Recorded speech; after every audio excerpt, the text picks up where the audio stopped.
En el marc competencial del que tenim i en l'espai que nosaltres podem ocupar, actuarem en plena activitat, com és normal, en funció de la competència que tenim, policia administrativa i de seguretat ciutadana. A partir d'aquí, quan un cos policial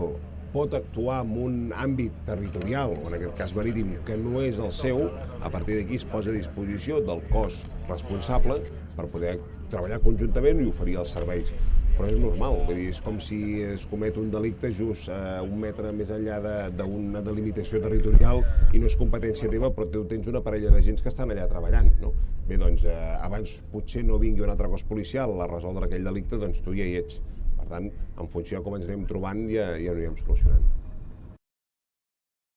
Amb aquest 1,3 milions d'euros també ve comptada la inversió amb tot el que és el material, amb totes les eines que caldrà per aquesta cinquantena d'agents del cos de Mossos d'Esquadra, així com tots els requisits tècnics que necessitin a nivell d'embarcació, a nivell de material, etc. Per tant, el que fem és normalitzar aquest desplegament, normalitzar el desplegament del cos de Mossos d'Esquadra al llarg de tot el territori, i ara ja podem dir litoral de Catalunya, perquè doncs, puguem exercir les nostres competències amb absoluta garantia de que arribem a tot el territori, repeteixo, i a tot el litoral d'aquest país, de Catalunya.